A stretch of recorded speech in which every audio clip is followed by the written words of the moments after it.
The Welcome Guest of Avenel, 2021 edition, by George Roland Wills. The Collector's Color Hardbound edition. The following narrative was originally an award-winning short story and then a short feature film made in conjunction with the documentary of the Avenel House entitled Portrait of a Plantation 2003, which became a 2-hour film by the 2009 release. Amazon sold these two films for many years on DVD and streaming video. This is a fictional account of a local reenactment that was to be held in the future in the year 2015.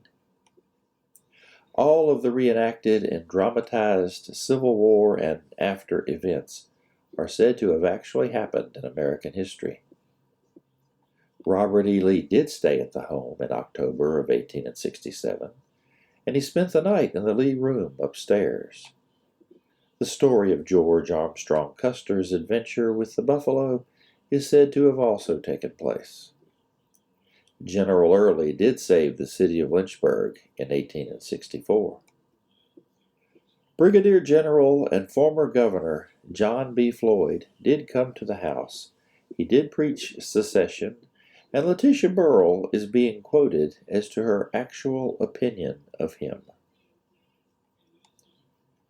The balance of the story is also true, save for the actual event being held in 2015. But by that time, a number of our reenactors were no longer with us.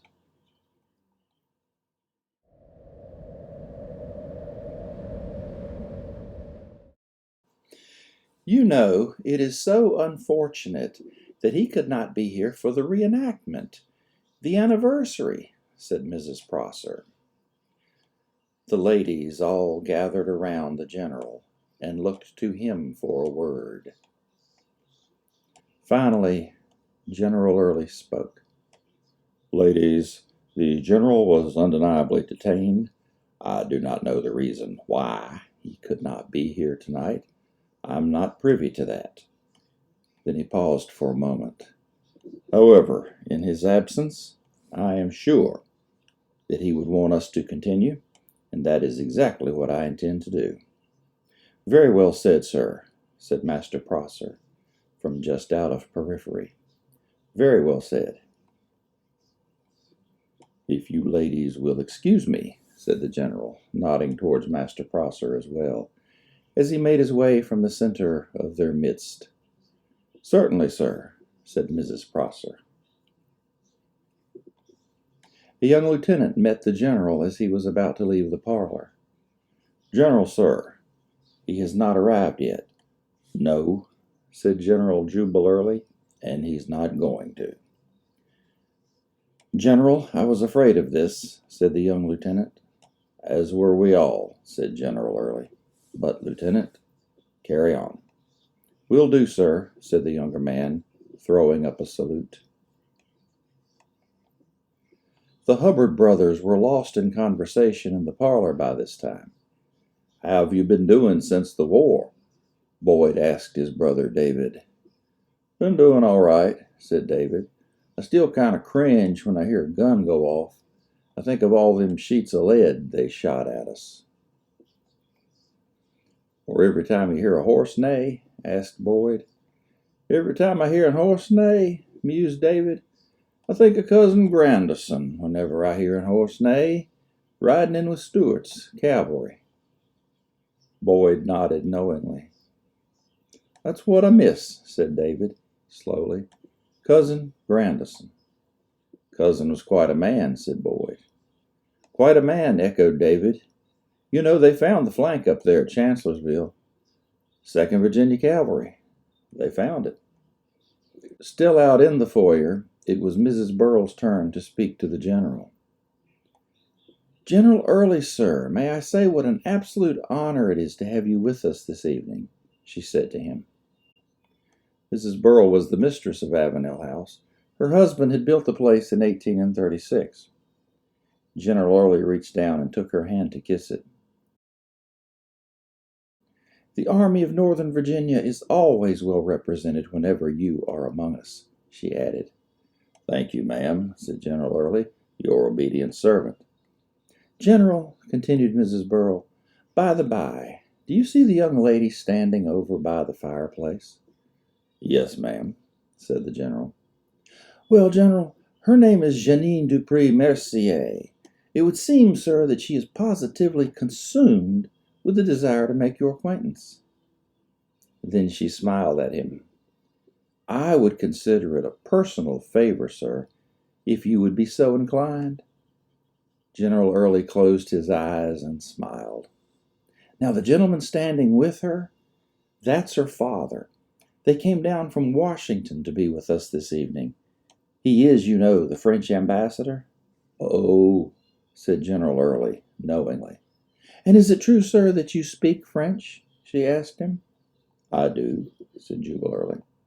Well, said Mrs. Burrell, allowing her voice to trail off softly, if it would not be too much of an imposition.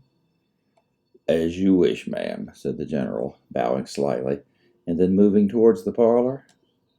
Thank you, General, said Mrs. Burrell, now turning her attention to other matters. General Early made his way over to the great fireplace where General Robert E. Lee once stood, and shook hands with all of the former Confederate soldiers from the Village of Liberty, now known as the town of Bedford. He greeted the pair before him and took the young lady's hand. It is an honor to meet you, he told her. Oui, monsieur, je suis tellement un admirateur de la vôtre. I am ever so an admirer of yours. Eh bien, said the general, je suis content. Je suis satisfait. I am pleased.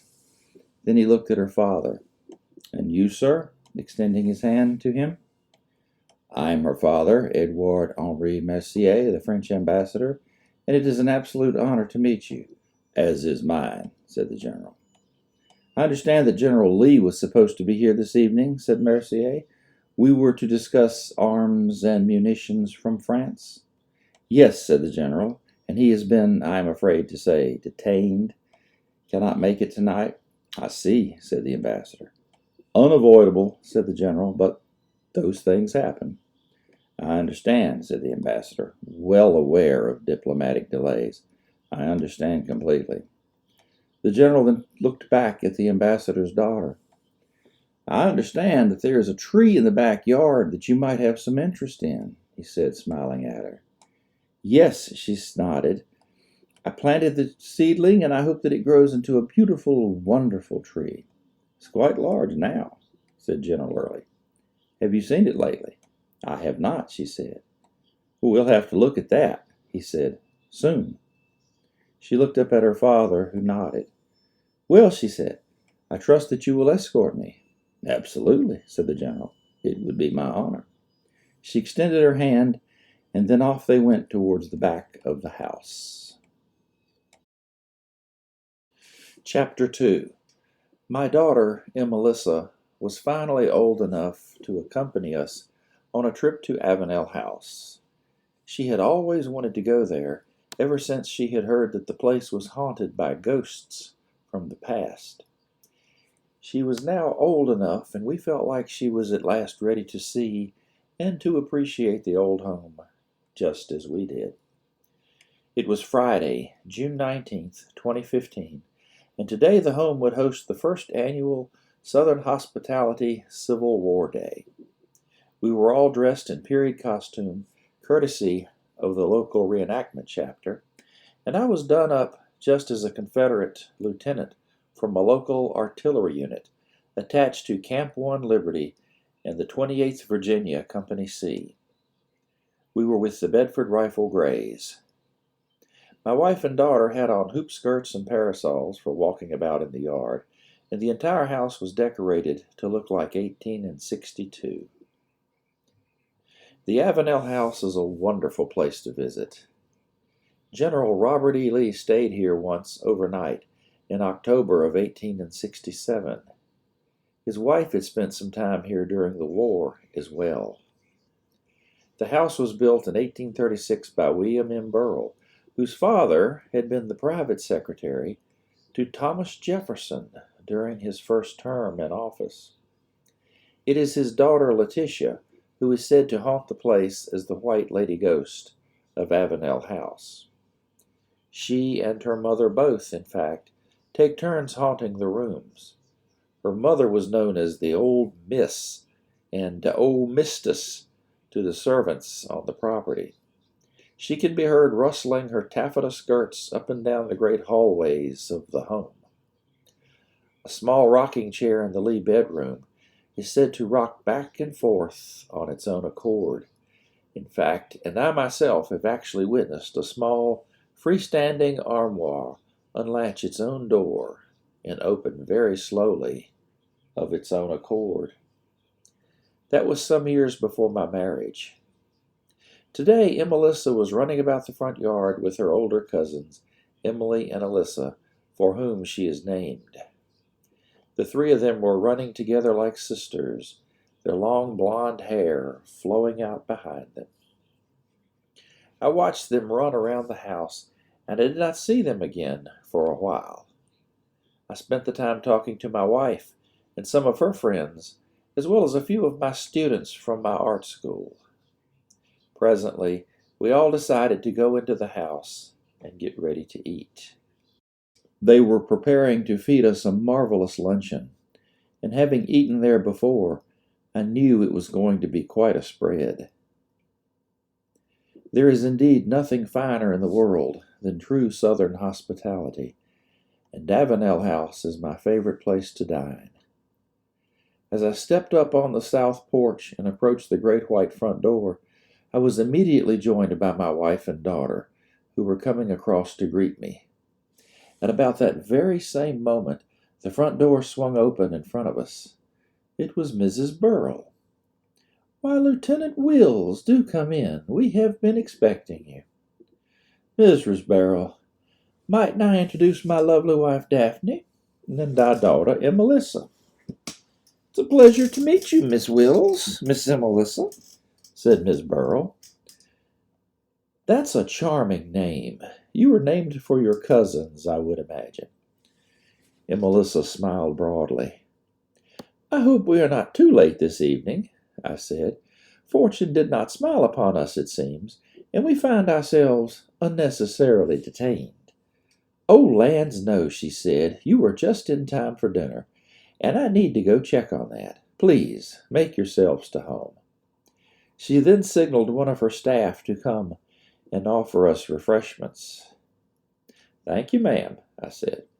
While most of the guests were now at the rear of the house and even out back, being entertained by an impromptu skit performed by the children of the place, the Burrell daughters were taking a few moments to rest before dinner and to cool down from all of their obligatory entertaining during the last several hours. "I really must thank Doc and Jordan for arranging that skit," said Letitia Burrell. "They knew we needed a rest before dinner." The servants were very much attuned to the girls of Avenel House and their needs. They were now in the great empty parlor, awaiting the summons to dine. On a nearby table, Kate had found some literature pertaining to a brand new rail line coming through their property. "Father speaks of nothing else when he is at home," said Kate. "That railroad occupies his mind completely." "I hear he's going to bring it across the lower end of our plantation," said Fan. "The station would be right here below our house," said Kate. "Here." "Well, after all, we do have a 200-acre plantation," said Fan emphatically. "Absolutely," said Kate. "It's not like we don't have the land for it." "Exactly," said Rosa. "What are those things anyway? About yay wide?" She motioned with her hands to show sarcastically the width of such a train. The girls all laughed at that. "And besides," said Rosa, "I like the idea of such a train. Perhaps the good old Dr. Todd will be able to bring me back from our new home in Kentucky in something besides a bouncy old carriage." "You really should marry him first, Rosa dear," quipped Kate, to the great amusement of Letitia and Fan. As I was coming back inside from the skid out back, I saw Nurse Marioni Pfizer standing in the hallway. "Mrs. Pfizer, may I say how highly we think of you and all of the ladies of the area here?" "Why, thank you, sir," said Mrs. Pfizer. "We were only doing our duty." "Yes, but ma'am," I began, "it takes exceptional force of will to be there in their direst hour of need. Many times in hospital, yours was the last face they saw before they left this earth." "Oh, sir," she smiled, you make too much of it. We were just doing our duty." "Well, we just want you to know," said I, "the kindnesses you showed us have not been forgotten, nor will they ever be forgotten." "I do thank you kindly," she said. "And oh, by the way, General Early is in the other room, waiting to have his image struck. Would you like to meet him?" "Why, yes, ma'am," said I. "I would be honored to do that." "Well, please come along," she said.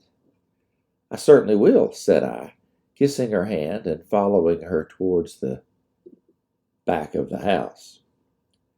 The great man was sitting alone in the back room when I approached the open doorway. "General Early, sir," said I, saluting and coming to full attention. "First Lieutenant George Rowland Wills, Bedford Light Artillery, Battery A, Jackson's Corps." "Relax, Lieutenant," he said. "At ease." "Sir," I said, assuming the position known as parade rest. "No, no," said the general. "I mean, come over here and have a drink with me." "Sir," said I, slowly starting across the room to his position. He poured me a drink from his decanter, and we sat at his small table in the center of the room. "The savior of Lynchburg," I said, in admiration, as I live and breathe, the man who ran Hunter back to West Virginia. "Yes, but right now I'm being inconvenienced by this damn Yankee photographer who has no more respect for me or my time than the fly on the wall. Jubal Early." He reached over to shake hands. "Pleasure, sir," I said, accepting his extended hand and shaking it. He looked at me squarely. "Weren't you with Jackson at Chancellorsville?" he said. "Yes, sir," I said. "I have served with several major units, sir. The largest was at Chancellorsville." I rubbed my knee for just a moment. "I took some shrapnel at 2nd Manassas. Spent a good deal of my time on a cane." "Well, you look well now, son." "Yes, sir, I began. "Stairs, I think, is about my limit these days. I can't climb any trees anymore." The general laughed at that. "Well, if this Yankee photographer ever gets here," he said, "we'll have our images struck." "I'd like for you to sit with me for this pose, sir." "I would be right honored, sir," said I. "Thank you." "Although I must confess," he confided, "I don't know why he would want my image, or for that matter, the image of any of us Southern boys." I thought for just a moment and decided to dare an opinion. "General, sir," I said slowly, "if I might hazard a guess." "You might, sir," he said, intrigued. I took a long, slow sip of my whiskey. "Well, sir," said I don't see nor hear of any Yankee heroes." He thought for a moment, and then he looked at me. "Go on," he said. "Well, sir," said I, "you take Philip Sheridan, or William Tecumseh Sherman. Right now, he's out west doing to the Cheyenne what he did to the women and children of Georgia. So I have been led to believe," he nodded slowly. "And he's very brave when it comes to women and children." General Early nodded and took a drink from his glass. "Or Philip Sheridan," I continued. "He just loves to attack helpless buildings and food stores." This brought out a great laugh from the old general. "But you see, sir," I said, "there's nothing heroic about outnumbering your enemy 10-1. Not when it's all said and done." General Early grew quiet and pensive for just a moment. I continued. "These Yankees, they're still trying for legitimacy out west. You take Philip Sheridan's golden boy, George Armstrong Custer. Yellow hair, smiled the general. The very one and the same, said I. The other day he's out in the middle of Indian Territory, surrounded by Lakota Sioux and Hidatsa and Crow and God knows what else. General Early nodded with a smile. Anyway, he takes off on his horse across the prairie, chasing after some helpless buffalo with his revolver. General Early's eyes lit up. The pride of the 7th Cavalry, sir, said I, going full bore after this buffalo, manages to shoot his own horse in the head. General Early let out a thunderously loud guffaw. It nearly killed him when it flipped, I continued, adding to his great delight. His own men had to come rescue him. Son, said Jubal Early, wiping his eyes, I needed that. We laughed for a few more moments before we once again regained our composure. So, General, I said at last, as you can see, if that's your idea of a hero, that's why these Yankees want our photographs. Indeed I do, said the General softly. Hunter, said I, admiring the room around us, didn't get this fine old girl, though, not our beloved Avenel. She outlasted them all. The General nodded. She'll outlast us as well, he agreed. Just as it should be, General, said I, and one day the great plan of Thomas Jefferson will be realized. You know, he was the first Confederate, if you set any store by such things. Do tell, agreed the General again. And he was right, I said, nodding up and down. I stopped just short of explaining to the General how Thomas Jefferson was my 5th great-granduncle, his older sister Mary Jefferson Bowling being my 5th great-grandmother. At that moment a loud bang was heard as someone kicked in the door to the room in which we were waiting to have our images taken. A large man carrying a lot of equipment had opened the door with his foot and had banged the opening door into the inside wall. Well, said the General sarcastically, if it isn't our New York Yankee in the flesh. Sorry I'm late, officers, he apologized. Give me just a minute to get set up. Take your time, calmed the General. It's all we have left anymore. He then proceeded to pose us for 4 daguerreotype exposures, which would later be exposed as sepia-tone images.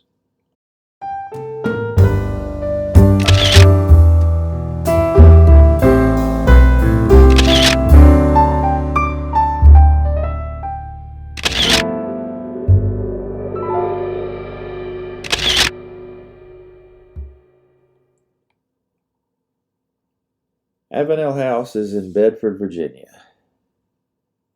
It is a 185-year-old plantation home which has hosted quite a number of famous guests in its time. The builder of the home was William McCreary Burrell, the son of Armistead Burrell, who was Thomas Jefferson's private secretary during his first term. It is said that Edgar Allan Poe also visited the home, as well as General Robert E. Lee. In fact, the bedroom that he occupied during his stay at the home is called the Lee Room to this day. I have a sort of history with the home myself. Many years earlier, in 2003, I made an official documentary of the home, which I call Portrait of a Plantation.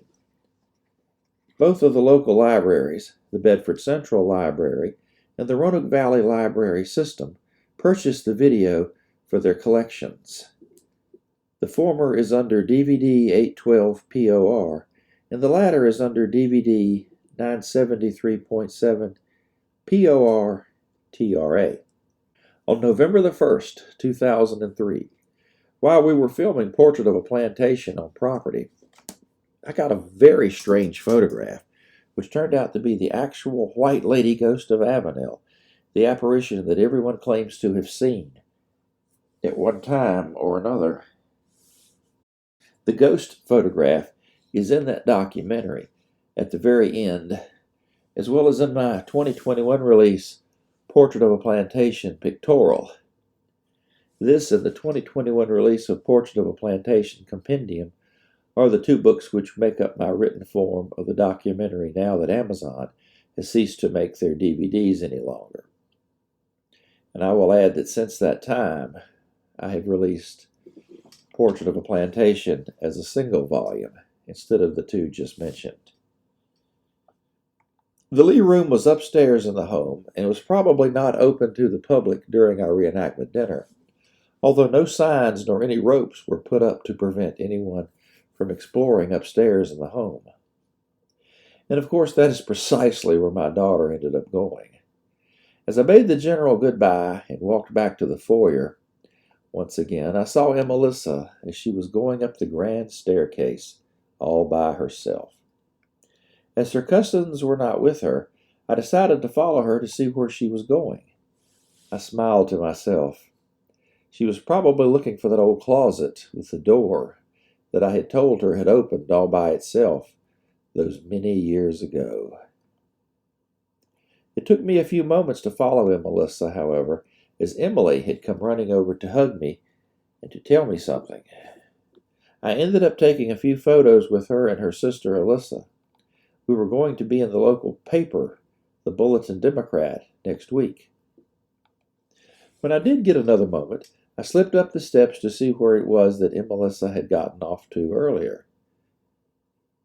I could hear her speaking to someone as I ascended the stairs. I looked into the room at the top of the stairs. There was a man in a very nice gray uniform standing in the room. "Are you Mr. Forrest?" asked Melissa of the man standing over by the window, looking out. When the man turned to look at her, I could see who it was. "No, my child," said the man softly. "I am not General Forrest." I was standing there on the top steps of the landing, looking in the Lee bedroom at the very form of General Robert E. Lee. "Well," said Melissa seriously, "my teacher, Mr. Burton, said if we see him today, we're supposed to salute him like this." She threw up her tiny hand and saluted him. Then she relaxed. "But you're not Mr. Forrest," she decided, "so I guess I don't have to salute you." The man smiled, closing his eyes. He came away from the window, his hands behind his back. "General Forrest is in Tennessee," he said to her, coming closer. "That's where Mr. Burton is from." "Tennessee," she exclaimed aloud. Then said Lee, "I imagine that is why he is so fond of him." "Why?" asked Melissa. "Because General Forrest is from Tennessee." "He is?" said Melissa. "Yes," said General Lee. "He was born there." Melissa had obviously found herself a new friend, and I was greatly enjoying this exchange that was taking place between them. There was no one else up here with him, and I wished several times for my video camera at that moment. There was something special going on here, something that Melissa would cherish for the rest of her life. Of course, we were in 1860-something or other. No moving video cameras had been invented, so I did not have mine to hand today. "Where are you from?" Melissa was asking him as he sat down on the small rocker. "I'm from right here in Virginia," he said, smiling up to her. He was now sitting in the very small black leather rocker that had no arms on it, and now she was a little bit taller than he was. He had done this on purpose, I imagine, to give her a slight advantage in speaking with him. "Me too," she squealed down at him. "I'm from Virginia, just like you." He laughed softly and stroked the soft blonde hair on her shoulder. I had always read that General Robert E. Lee had been very much like Stonewall Jackson had been in Gods and Generals, quite willing to get down on a child's level and connect with him, even get down on the floor and play with him. Quite a Southern thing, I imagine, and having something to do with the ancient practice of Celtic chivalry, along with great hospitality and screaming when running into battle. "Do you know Mr. Jackson?" she now asked him seriously, and most adorably at the same time. "I do." "Did you know that he was the greatest man in the Civil War?" she asked him. "Was he really?" asked Lee, playing along with her. "That's what Amber Johnson's mother says," she concluded, still serious. Lee was trying to maintain his composure in the presence of this precociously adorable child. Okay, even if she is mine. But she had obviously tickled him with her conversation. "Do you think that she is right?" asked Aunt Melissa, leaning close conspiratorially. "Was he the greatest man in the Civil War?" "Well," said Lee, thinking for a moment, "I will have to agree with Amber Johnson's mother. General Jackson was the greatest man in the Civil War." He was biting his lips now, and I could tell he was thoroughly enjoying his little conversation with my girl. I had never seen Robert E. Lee smile before, and it was indeed a very pleasant sight. "Okay," I told myself, "the visit with Santa was not real, and neither is this. Whoever this is playing General Lee had the part totally hammered, yes. But still, when it's your kid up on Santa's lap or talking with Robert E. Lee, you tend to suspend a whole lot of disbelief for the sake of the moment." "I'll tell her you said that," said Aunt Melissa. "And I think I know who you are now. You're Robert E. Lee, aren't you?" "I am." "I'm Aunt Melissa Wills," said Aunt Melissa, "and I'm very glad to know you." And with that, General Lee rose to his feet, and my mouth fell open. He bowed to my daughter, and he took her small hand very gently into his own. She was incredibly wide-eyed at that moment. "The pleasure, dear lady," he said sincerely, "is surely mine." And then he gently kissed the back of her hand, very gently. Now Aunt Melissa's mouth fell open. I would have given anything for my video camera. For just a moment she was utterly speechless. As General Lee released her tiny hand and stood there looking down at her, she managed a small curtsy to him, a thing which I had no idea she even knew how to do. "My father drew your portrait," she said, now stammering slightly.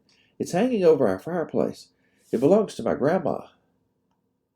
General Lee looked out of the room at me, standing just outside the doorway on the stairs. He did not seem surprised to see me. "Is that your father standing in the hallway there?" And Melissa wheeled around, and instantly she was my little 10-year-old girl again. "Daddy," she squealed, "look who's here." "General Lee, sir," I said, saluting him as the subordinate officer that I was that day, without even thinking about it. "This is indeed an honor." "It is I who am honored," he said, as we then shook hands. "I have never met so pleasing and charming a young person in all of my days. She is a credit to you, sir, in every way." I just about passed out from pride. And Melissa just took a moment before she realized that it was she whom he had been speaking of in such flowing tones, and when she did understand, her little pink blush deepened. "I am hoping that she's not bothering you in any way," I said, looking around me at the Lee bedroom. "She came up here unannounced, and I don't believe this is even open to the public up here." "I hope that you will let her stay as long as she likes," said General Lee, still smiling broadly. "I have never been so entertained in all my days." "Well," I said, "we really should be going down to eat soon, Pumpkin." I rubbed her pretty little blonde head, and she smiled up at me. "It was nice meeting you, General Lee," said Aunt Melissa, looking up at the general. She turned to leave and said, "Do you know that my daddy went to school with Annette and Morris Lee?" "The children of my children," said Lee, with satisfaction. I smiled that she had remembered that I had said that. She was such a bright, beautiful kid, and never was I more proud of her than today. "Thank you, General, for entertaining her," I said as we turned to leave. Lee nodded to us, and down the stairs we went. There was a gathering of about 30 or so reenactors in the foyer downstairs. "I'd like to propose a toast," General Early was saying in the foyer far below us, "to General Robert E. Lee, Supreme Commander of all the Confederate forces." "And a toast to you, sir," said Boyd Hubbard, "the savior of Lynchburg." General Early," came the brief but heartfelt chorus all about him. General Early waggled his hand from side to side and shook his great head no. And Melissa and I descended the grand staircase and then joined the gathering just as General Early began his toast. "To our dear General Lee," he said, "a man who refused to lead the Yankee army against his beloved home state of Virginia." He paused for a moment. "A man who led us," he continued, as close to victory as he could. "Hear, hear," said a few in the crowd. "In doing so," said General Early, "he sacrificed personal gain for love of country." Nods and agreement all around. "He proved," said General Early, a great emotion now evident in his voice, "to the world." He paused again. "By defending against an army, sometimes as much as 10-1 the odds." His eyes were glistening now with great tears, and his speech was getting halted. He had to show the world," said General Early. "He had to show the world that." And with that, General Early became overcome to the point of being unable to continue. Mrs. Burrell stepped forward to place a comforting hand on his shoulder. Then she addressed the room. "I say, everyone," she said, smiling at the room, "join us now in a rousing chorus of Dixie. All together now, everyone." I wish I was in the land of cotton, old times there are not forgotten. Look away, Dixieland. In Dixieland where I was born, early on across the morn. Look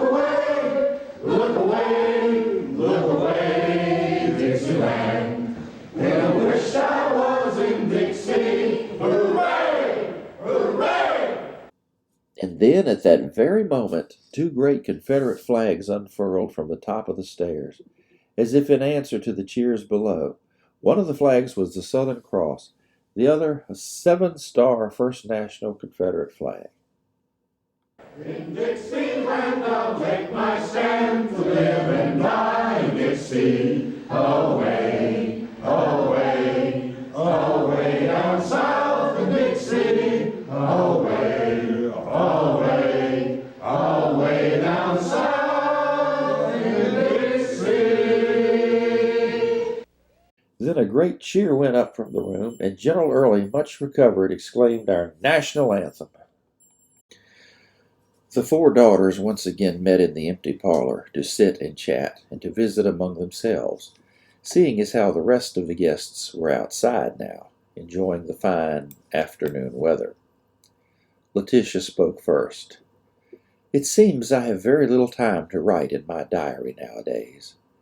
"And why is that, lady dear?" asked Rosa. "So much company, so much sitting up at night," said Letitia seriously. "And so much sleeping to do in the mornings," mused Rosa sarcastically.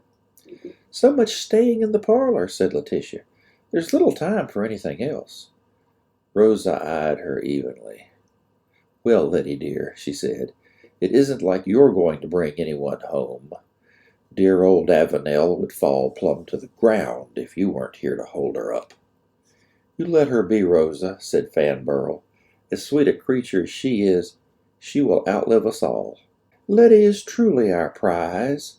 She's going to haunt Avenel when she dies. Isn't that right, Letty dear?" asked Rosa. "Rosa!" exclaimed Kate Burwell in surprise. "It's true, isn't it?" asked Rosa. "This white dress is just practice for the real thing." Letitia did not say anything. "Like in Papa's storybook, the one about the Scottish castle he named after us. What was it, Waverley, by Sir Walter Scott?"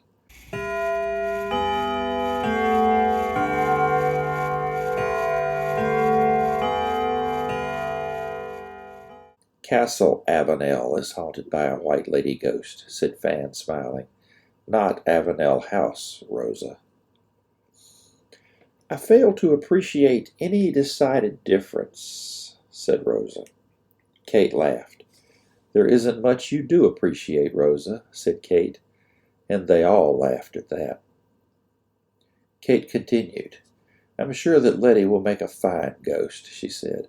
"Our dear sister is wise. She has so much more to do with her life than to decide which man's life she will make miserable." "That in itself is quite noble," said Fan. "I know I could never aspire to such nobility," said Rosa, now laughing with them all. "Did you see General Floyd earlier?" asked Fan. "He's here, I believe." "General Floyd is a brave man," said Letitia in admiration. You think so? Asked Kate. Letitia nodded enthusiastically.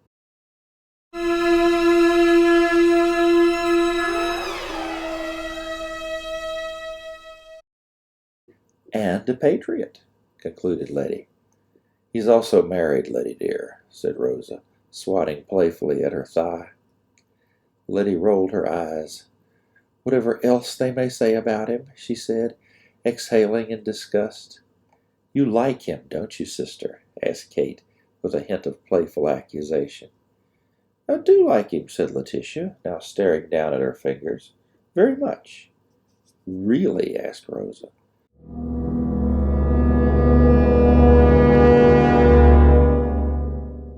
He is handsome and agreeable, confessed Letty, louder than she had meant to say it.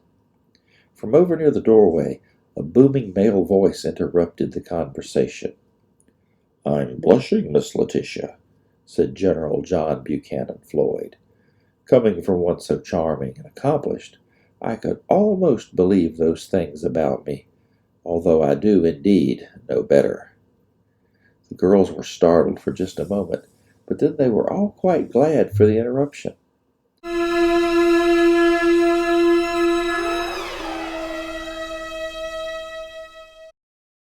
Oh, General Floyd, said Rosa, we were just admiring you. You simply must come and sit with us.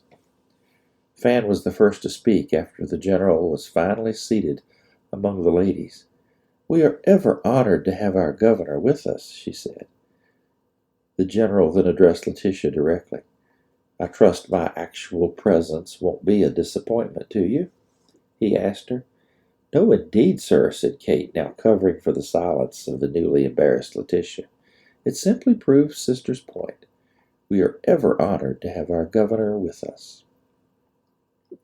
Miss Kate, said the general, I'm afraid that was way back in 1850. There is a rumor of a fight near Winchester in which our troops under Stonewall Jackson have been victorious, said Letitia, still somewhat embarrassed. Stonewall, said Kate, sounding out the word. I simply adore that name. It's so immediate.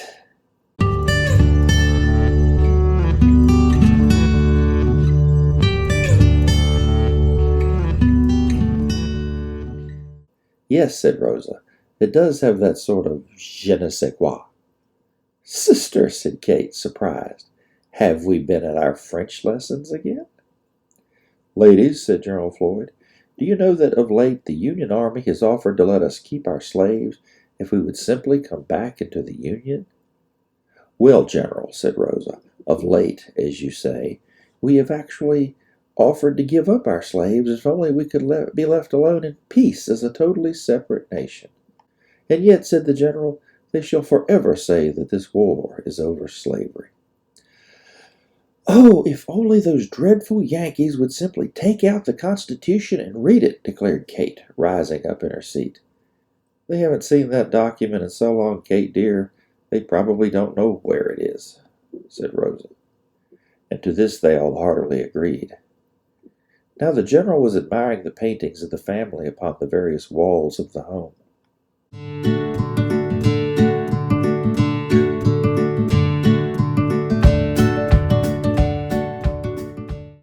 I love those paintings, Miss Letty, he said. But tell me, when is your Uncle Harvey going to render your exceptional likeness? Cousin Harvey Mitchell, mourned Letitia. I am sorry that he has forfeited his esteem for his Virginia friends. How so? Asked the general, mystified. By remaining with the Lincoln administration, Letitia exclaimed. I see, said the general. I cannot be as before with Cousin Harvey, seeing as how I have lost all respect for him, she finished. Indeed, said the general. Of course, said Letitia, his wife and children regret it. That is not a good way to get your likeness rendered, Letty, said Rosa. Letty does not care about her likeness, Rosa, said Kate. She only cares about her country. Oh, yes, agreed Rosa, rolling her eyes. The war and Avenel. Will anything else ever tempt our dear sister astray? Well, Mr. Floyd, said a low voice from the doorway, I thought I might find you here." The girls all stiffened for just a brief moment. It was the general's wife. "No, Mama," soothed the general. "Just visiting with our charming hostesses for a bit. No harm done." "Ha!" she laughed. "The last time I turned you loose with our generous hosts, the entire town seceded from the Union."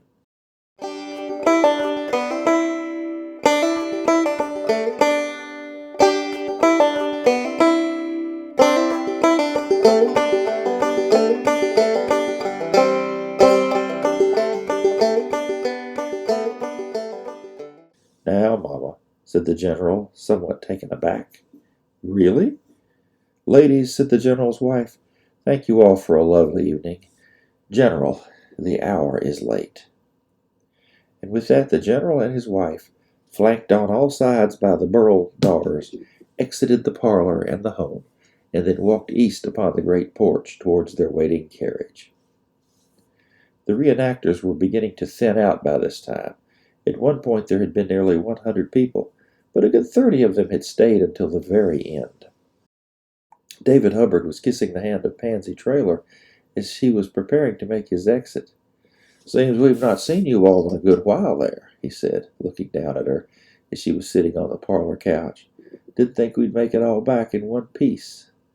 "Make it back," she echoed, her voice growing far away for just a moment. "That's all we ask. Make it back." "Thank the Lord for that," said David Wright. "Yes," she agreed. "Sure do miss some of the boys there," David continued. "Moss riding with us and walking around talking to us." Moss was General Robert E. Lee. Then he got a faraway look in his own eyes. "The nights," he said, "the starry nights out there in the woods."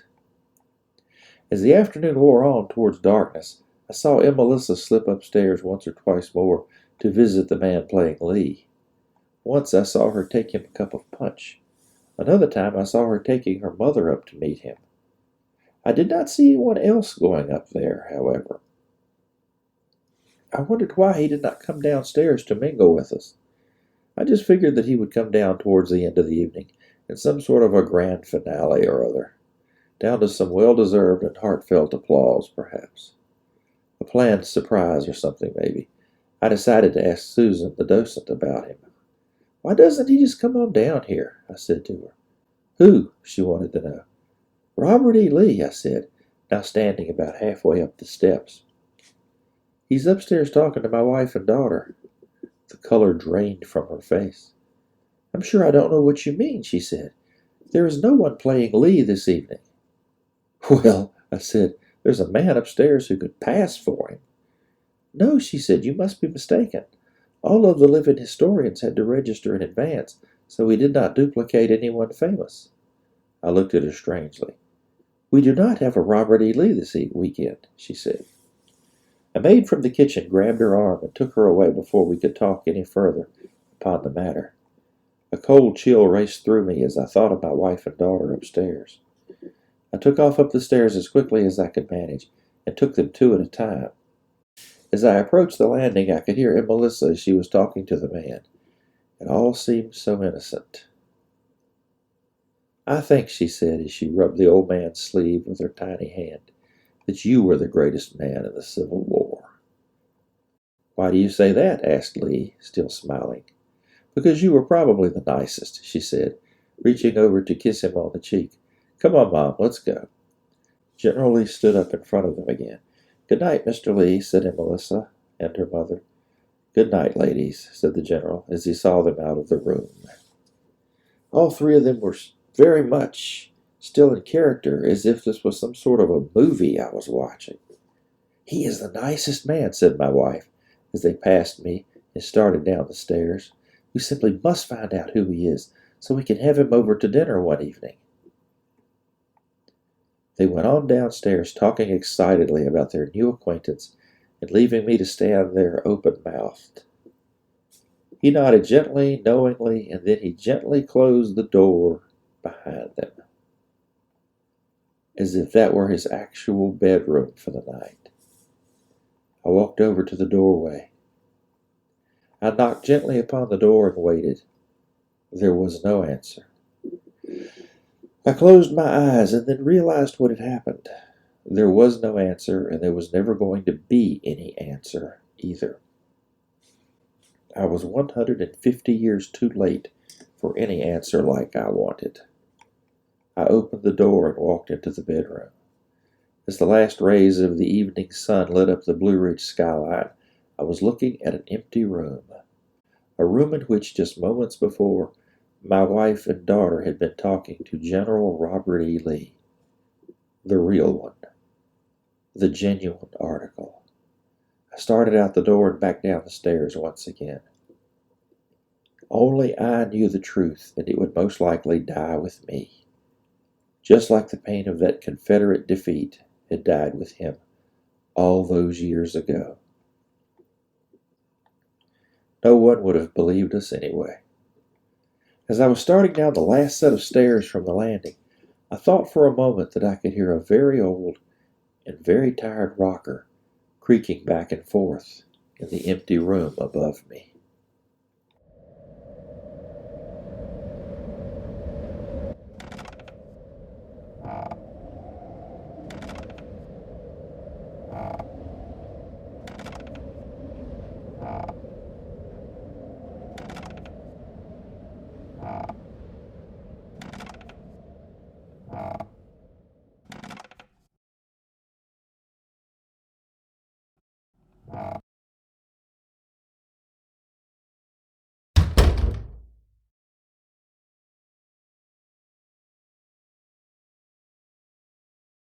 The end.